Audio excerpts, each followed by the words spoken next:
Welcome back to Nightcap Chat, the pop culture, comics, and gaming podcast. Today we are talking about how we got into comic books and how some of our listeners got into comic books, as well as meeting comic book creators and artists. I'm Blade O'Neill.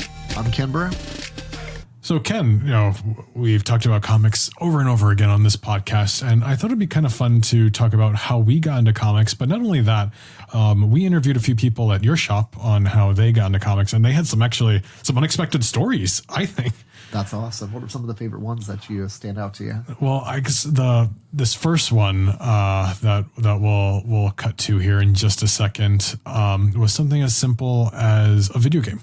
Nice. And that was the Ninja Turtles video game. So we'll cut to that interview real quick before we jump into that. Old Teenage Mutant Ninja Turtle stuff. I was born in the 80s, so in the 90s is when I started reading. And video games have really kind of pushed me into comic books more, with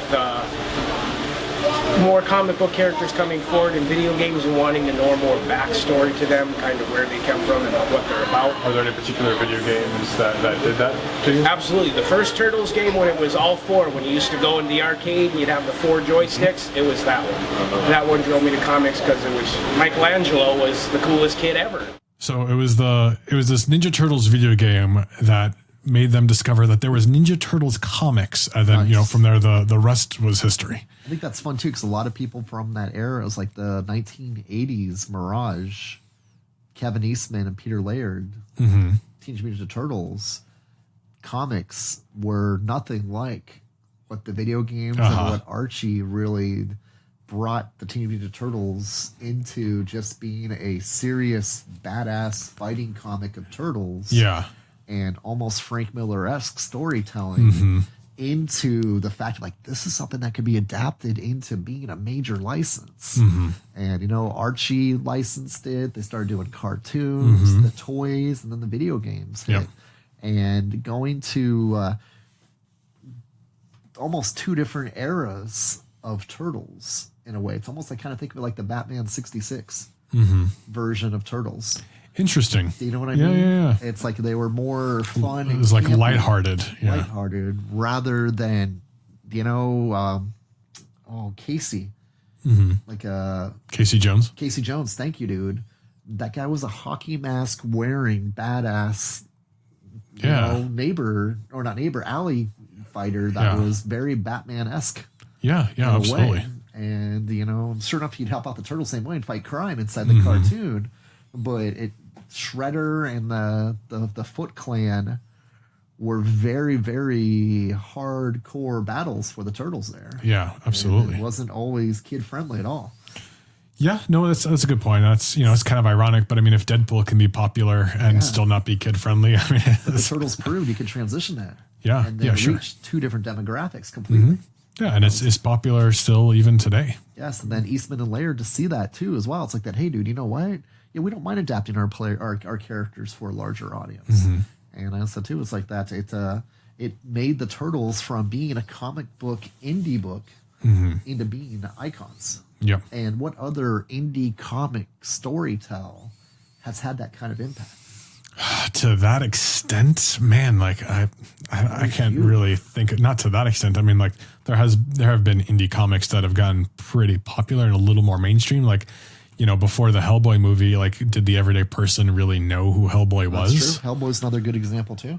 But with the way the last couple movies have done, like how much more success, are going to get out of that, unfortunately. Yeah. And to appeal to such a large mass audience of kids. I would say Walking Dead's an argument, but it's not.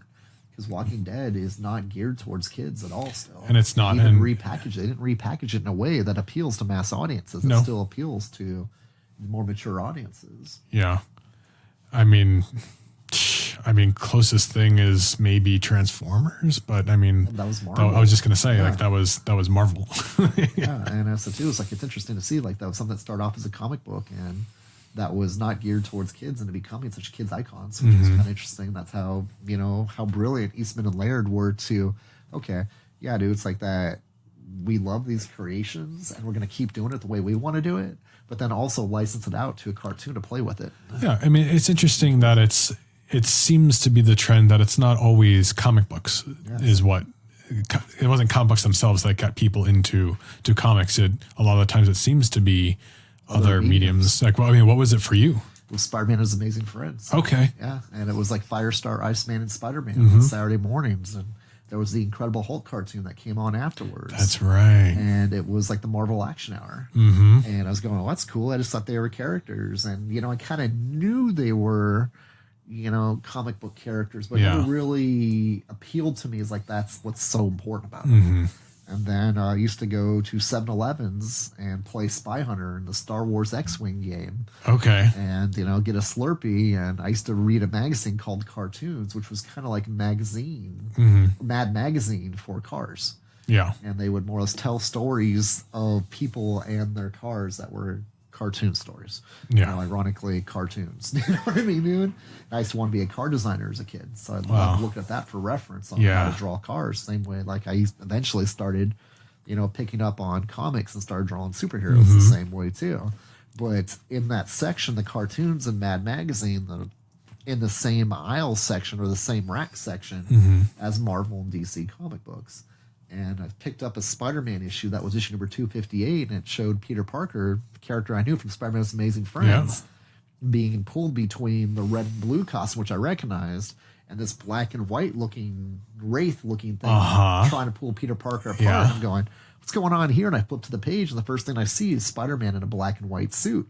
And I'm going, that is freaking epic, dude. That's Why so did cool they think of that before? That's so cool that you remember that. Yeah, and it's to this day. Like, I picked up G.I. Joe comics from Walden Books when we all, every like once a month, my parents would take us to Walden Books, me and my stepbrothers. Okay. We'd go pick out stuff. And my brothers discovered G.I. Joe comics because we play with G.I. Joe action figures. Yep. But that didn't gravitate me to the same way as that Spider-Man comic did. Because that was storytelling. Like G.I. Joes were like, dude, we watch the cartoon. Once again, it's a similar type of thing. I didn't need to read G.I. Joe every month yet. And then the Spider-Man number 258 made me like, oh, want more. Where's more Spider-Man? Where's more black suit? I said, okay, what is this? I know it's Peter Parker Spectacular Spider-Man number 95 was there too.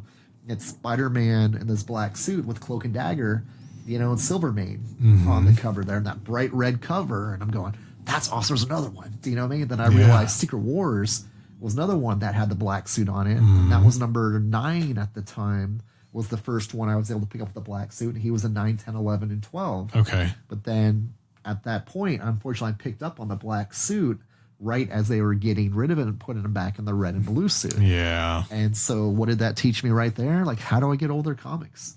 You can't get them at 7-Eleven and Circle K. Yeah. And, there was a drugstore that was at the end of the plaza where me and my dad would get our haircuts. Yeah. And it's like that.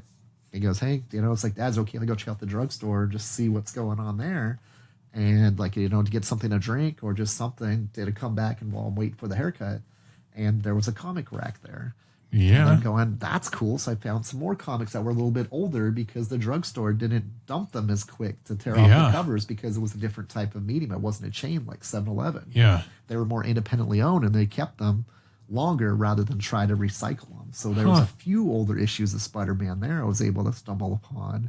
And then on the way home, there was a bookstore that said comics in the window. And I said, Dad, we got to stop there. And that was my first comic book shop experience. It was called I'm a Bookstore. And Bubba's Comics was in the back of it. Okay. And that was the first time I got in, major back issue sections. I'm going, hey, it's like that. Do you have any more of the black suit Spider-Man comics like this that were like on the new wall?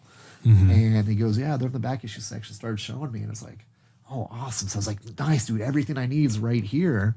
But I was just doing, a penny saver paper route at the time. And, back issue prices were sticker shock to me. Like Spider-Man number 252 was already a $4 book because that was the first appearance of the black suit Spider-Man. Wow. And it says 60 cents on the cover. I go, why are you charging $4? And he goes, it's supply and demand. I go, okay, but why is it $4? You know what I mean? Tell me more. And he goes, well, like, where do you get the $4 price from on it? He goes, well, we get it from this magazine called Comics Value Monthly. Comics Value Monthly, show me. And he started showing me more stuff about it. And you see Spider-Man number 252. It's got a little green arrow next to it. And it's showing that I think it was actually a black arrow back then. And they had arrows going either up or down, showing whether a book was popular or not popular. or the market was changing on it. Huh. And it had the 252 with the black arrow going up on it, and it said $4 next to it. First appearance, black suit, Spider-Man. And I'm kind of going, oh, okay. And then it's like that. Can I buy one of these price guides? And he goes, yeah, you can subscribe to it if you want. And that was my first study of starting to make sure I wasn't overpaying for older comics. Nice. Yeah. That's where the history kind of went from there. That's so neat.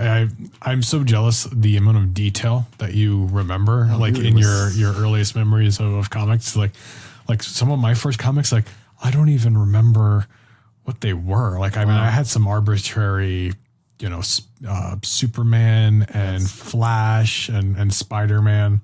But I mean, like when I was backtracking a little bit, like what kind of got me into these characters, I'm a little younger than you, but the 90s X-Men and the 90s Spider-Man, but like, man, like those were some great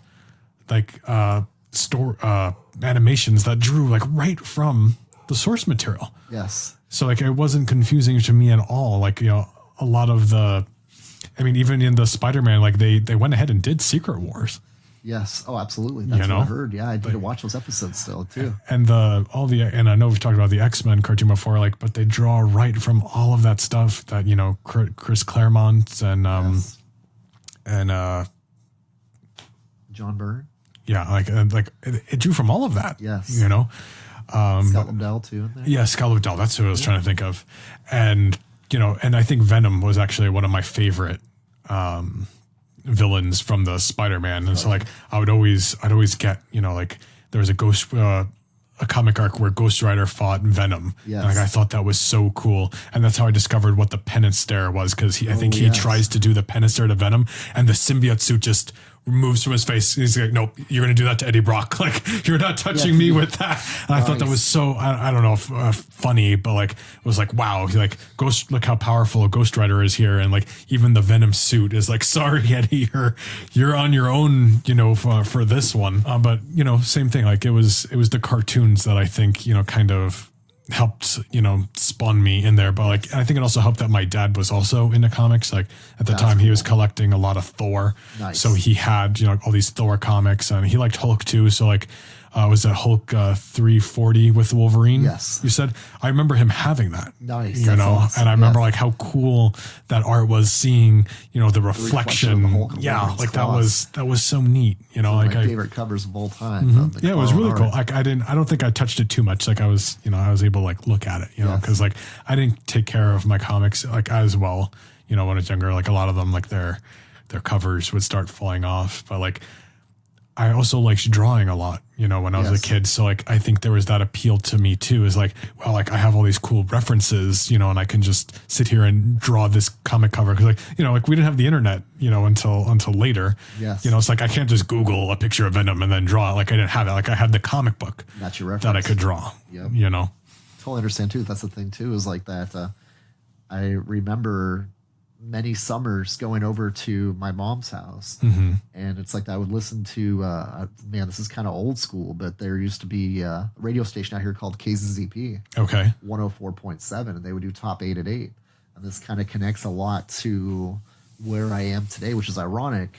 Is like you could call in and announce one of the 8 songs each night. And so I would call in and sit there drawing. It's like that. Hey, this is Ken from Phoenix. Number 8 on the Top 8 at 8 tonight is Def Leppard and Pour Some Sugar on Me. And you're listening to KZZP 104.7 FM, Phoenix's hit radio music station. And it's ironic, 'cause I think that gave me the bug to want to get into, sports radio. Okay. Because I would sit there and they pre-recorded it, obviously. Yeah. They would play it all in the row and do commercial breaks and so on and so forth. So I got to hear if they played, you know what I mean? I want to hear myself on the radio. And I would sit there and draw while I was waiting for that Top 8 at 8 segment of radio time to play. And I would sit there and like, McFarlane was just getting his start at that time, because I was in 7th, 8th grade when those moments were going on, and I'd be writing down the Top 8 at 8 list while drawing Spider-Man around it. And it was just like two perfect marriages together to where I am today, where those groundworks come from, both being interested in journalism and comic books. And being able to do it now is like kind of a weird butterfly effect, but it's amazing like how things just kind of building block into each other. Yeah, absolutely. Totally get it. I think it's kind of neat that like, because I had such a fascination with Venom when I was younger, and like the black suit Spider-Man, Yes. was kind of your fascination too. Like there's certainly some kind of parallels there. Oh man, that's why I became a Phoenix fan too. Because I grew up in Phoenix here, and I always thought the Dark Phoenix saga was about Firestar. Okay. Because Firestar didn't okay, I see what you're saying. in the comics, Yeah. But they did episodes where in Spider-Man's Amazing Friends where Firestar was an ex-member of the X-Men. Yep. And her and Iceman left together and just started hanging out with Spider-Man. Interesting. And you're like, why are they calling Firestar Phoenix? Yeah, and I go, what's with that Firestar comic? Can I get that one? Because they put comics on the wall Yeah. inside the comic shop. And they go, that's not actually Firestar. And I go, who is that then? That looks exactly like Firestar. It's like, no, that's Dark Phoenix. And I'm going, Dark Phoenix, like the city we live in? It's like, yeah, same name, but nothing similar to the city we live in. But I still thought that was freaking cool because I was living in Phoenix. Yeah. And it was a character I could already kind of associate with the look for. And I go, well, where are your Firestar comics? The Firestar doesn't exist in comics. This was back in 1984. Dude, you're the one who taught me that. Yeah. Like, I didn't even realize that. Before there was Harley Quinn, there was Firestar. Yeah, I did not even realize it's that. Like Alicia Angelica Jones was her name. That's right. Alicia Masters was Ben Grimm's wife. Yeah. Angelica Jones she was created for Spider-Man's Amazing Friends. I had no cartoon. idea. And then I even started asking even deeper to the comic shop people there. It's like, well, how come they don't put the black suit Spider-Man on Spider-Man's Amazing Friends? And they go, that's because the series was canceled back in 1982, and it's 1984 now. So you're never going to see the black suit Spider-Man on Spider-Man's Amazing Friends. And I go, well, how am I going to see it on TV? And he says, the only way you can get it's in the comics. And I'm going, okay, I'm sold even more. Like you're digging that hole where it's like that. I enjoy this. How do I get this? I got to read the comics. Well, a few years later, we did get it in the 90s cartoon, which is called, though it wasn't, he didn't get it through Secret Wars. He got it after he fell into the Hudson River, and he came out because I think the black suit was on J. Jonah Jameson's son's ship, right? Wasn't something like that. But I grew up in New York, so like that was another really good, cool appeal. It was like all of the things are happening like across the street. Spider-Man's from Queens. Like I live in Queens. See, that is awesome. Like so I was like, where is Spider-Man? Yes. He's like, so like when I remember him in the cartoon, he's like, oh, Hudson River pollution, rich and creamy, like because like the Hudson River is gross, you know. It's like, so that was where he got the Venom suit one, So I don't know. I think that made it like, not that Spider-Man's not relatable to everybody, but like even more relatable to me. Dude, I would love to have been able to grow up in the New York home of comics, because that would just be, oh my gosh, dude, everything you see is a storyline. And I still to this day want to get back to New York to just kind of see like, oh man, dude, there's Hell's Kitchen. It's real. And it is real, but you kind of think of it as like fictional place because you just associate it with Daredevil. What side of town names themselves Hell's Kitchen? Yeah. And it's the most seediest, everyone talks about Gotham City as being the most seedy part of comics. Hell's Kitchen to me is like, that is the place where you don't want to be after midnight. Yeah. And it did used to be like that. It's not like that anymore. Okay. So Giuliani really cleaned up, a lot of the crime and stuff that was in New York. I mean, I'm sure there's still places that you don't want to be, but Hell's Kitchen is definitely not as bad as it used to be. That'd be great storytelling too, is like Giuliani behind the scenes. Like, what did he do to clean up Hell's Kitchen? The police officer stories or the superhero stories besides Daredevil type of things. Like, to me, that would be great comic book storytelling. Yeah, why not?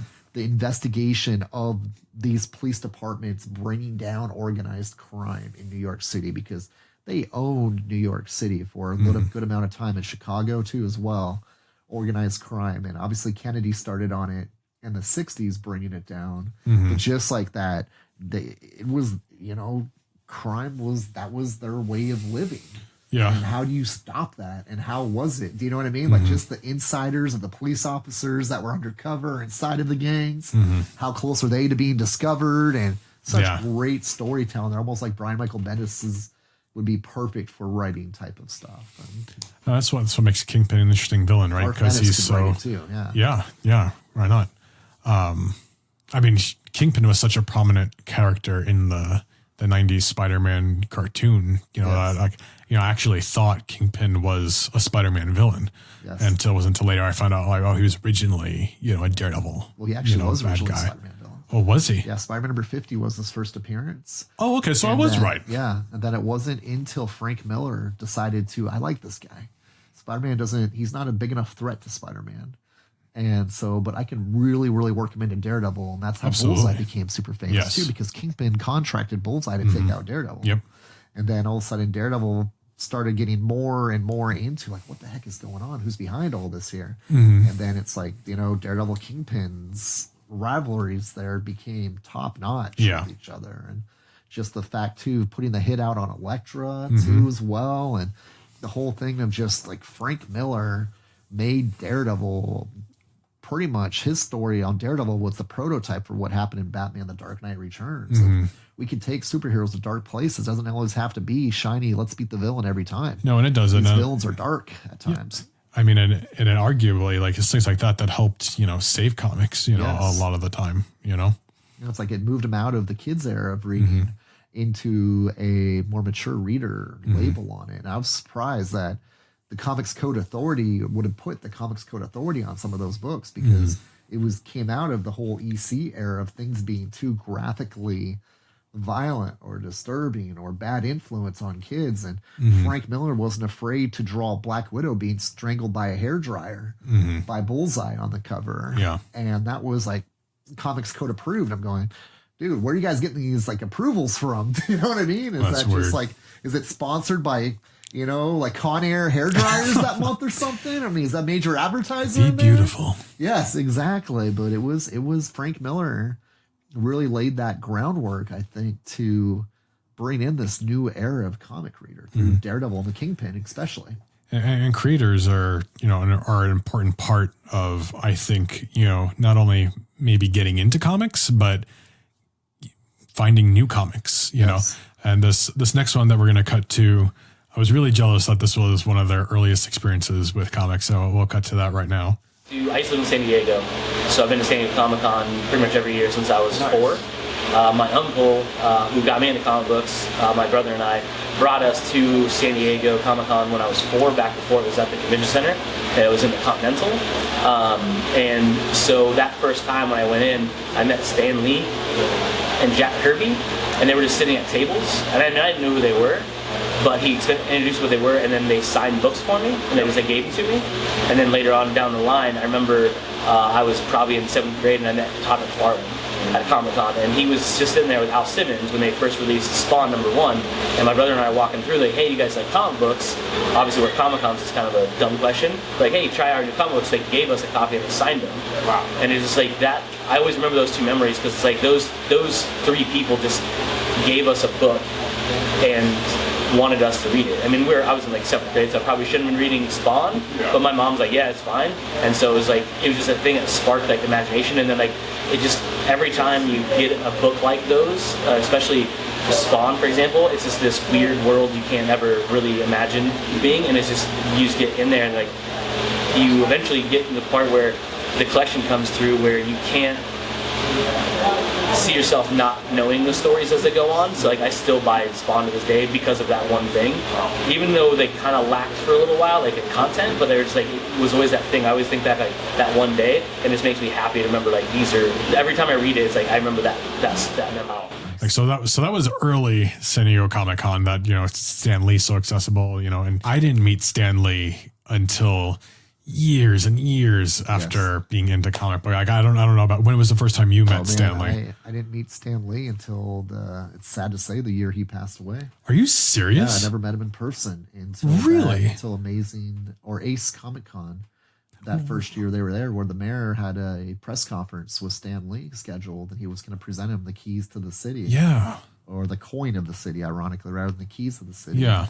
And you were there with Drona Comics. The mayor came over and invited us to the press conference so we could more or less join him in this moment. I'm going, oh my gosh, dude. And that was really cool to see. I watched that. Yes, that was unbelievable experience to be able to stand up on the podium area with Stan Lee after the conference was over, or the interview was over, and take pictures with, a guy hey, if I get to meet him, great, but I can't say that I haven't enjoyed my life in the world of comics if I didn't meet him.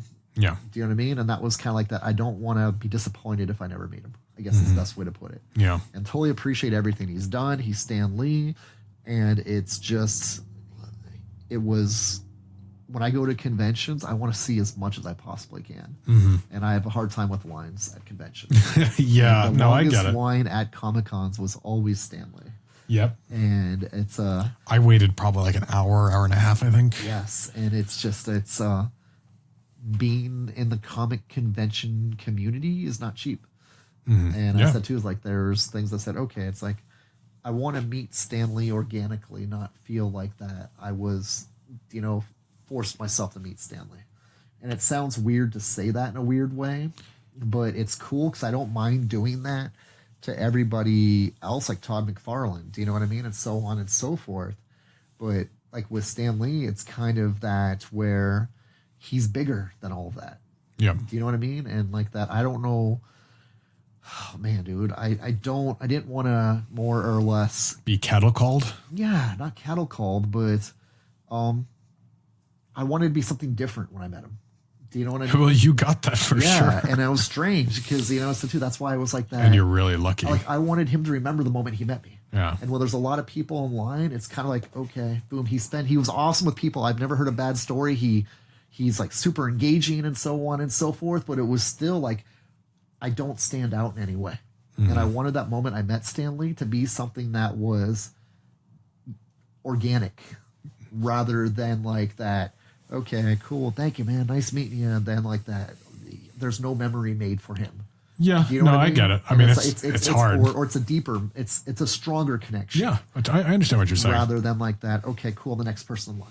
And you somehow... And I don't know how it happened. It just happened. That was by no... And you're lucky it even did, because, I mean, time was ticking at that point. Yeah, and it was crazy, dude. I was holding him up in the picture in a way, because, I saw that. I mean, it was kind of sad that he looked like he needed to lean. He doesn't fall over. Yeah. I mean, not hold him up so he... No, I know what you mean. He can't control his own weight, but it was like that. I was, when I had my arm around him, it was like, dude, make sure you're protecting him, too.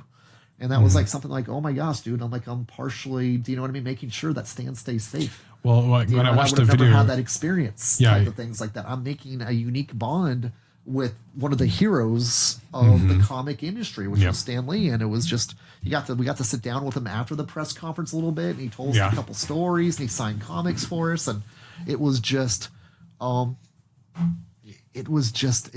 everything I hoped it would be when I met him. That's so neat. And not forced at all. Yeah. And that was very, very kind of, to me, or I don't know, it was a bucket list life moment. I hate saying that. I don't like saying bucket list of things that, do you know what I mean? That you can't. But that's like, neat. You can't write stories. And it's like a that. unique story. You know, like a lot of people, it's, same as like, I met him at Comic-Con. Like I met him at Phoenix Comic-Con and he signed my poster.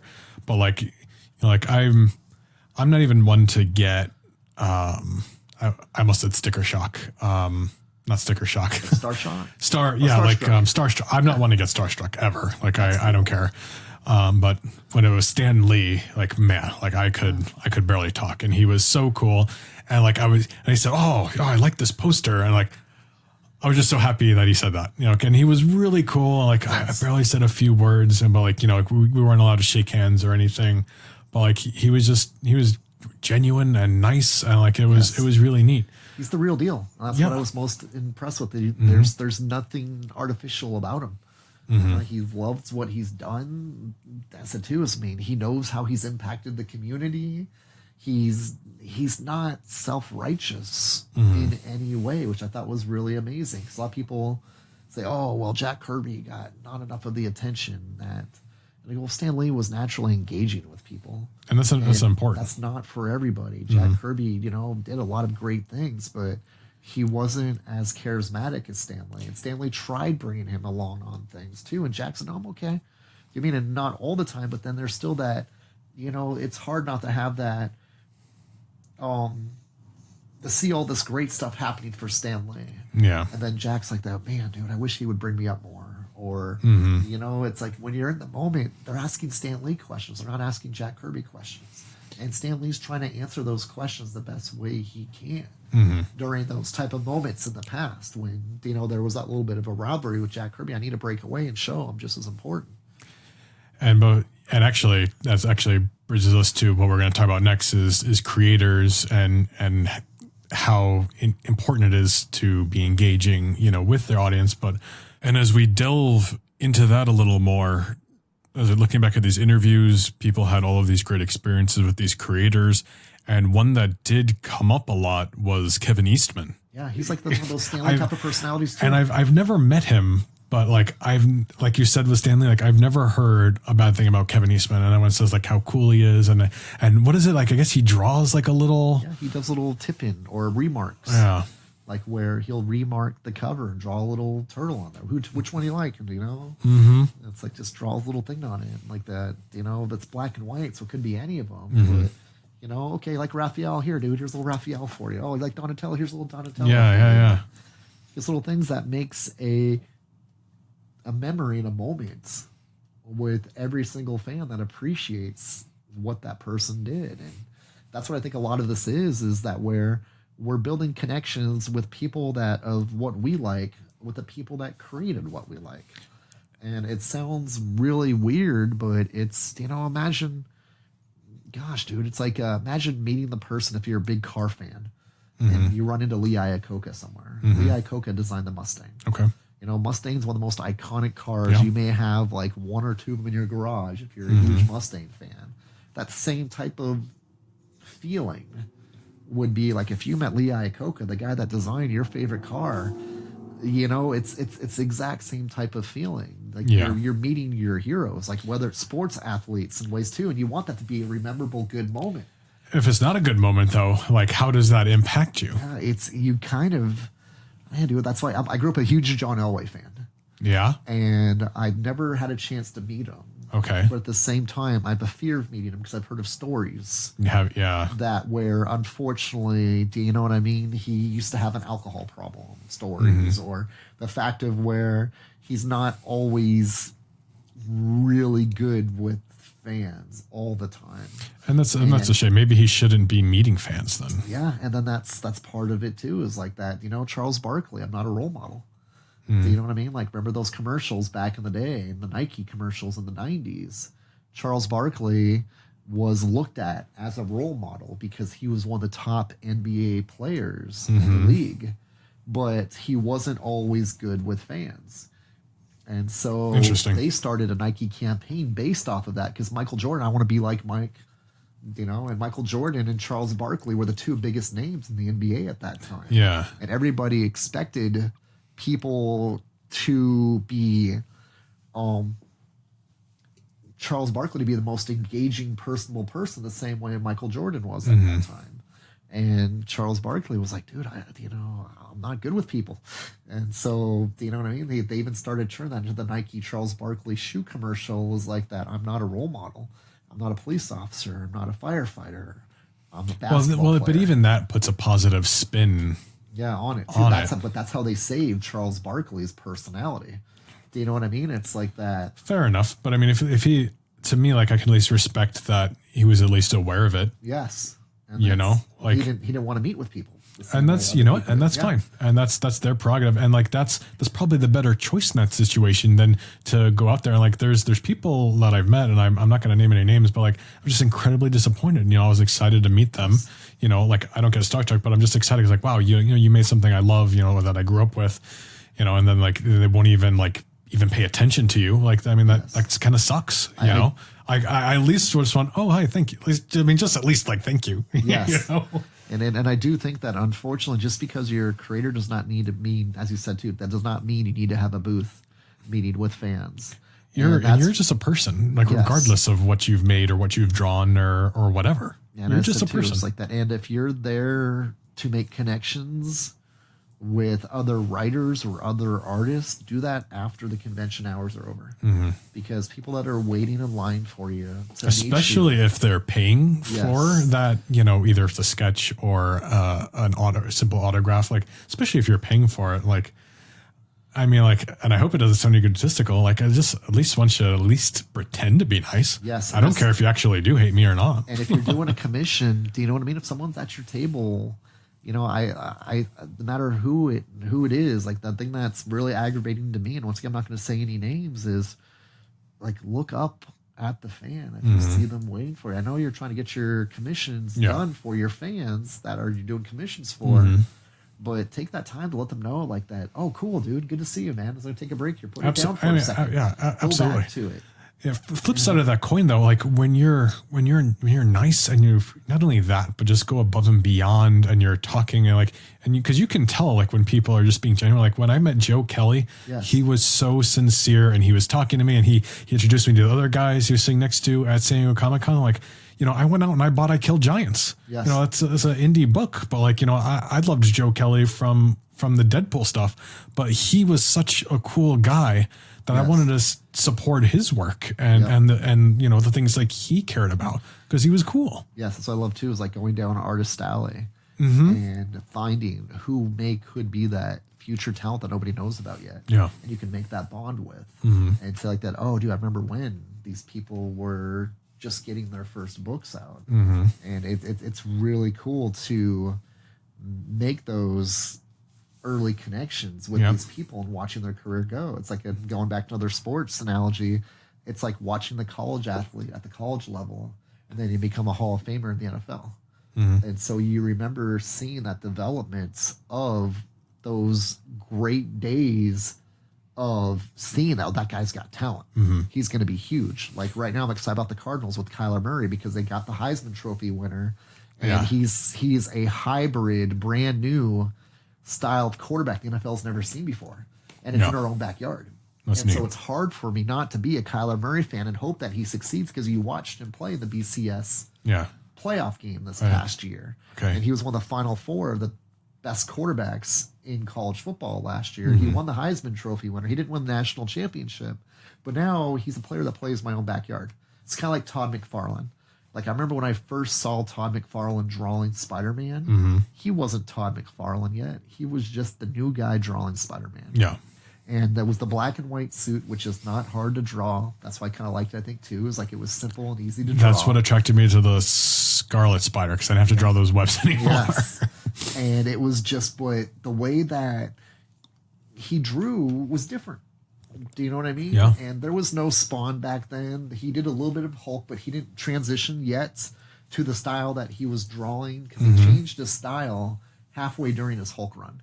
Because from 330 to about 338, they had, oh man, dude, I want to say Bob McLeod was inking Todd McFarlane. Okay. At that time. And then same thing in 298, 299 of Spider-Man. McLeod inked Spider-Man or inked McFarlane on those Spider-Man issues, and 300 was the first issue that he inked on his own.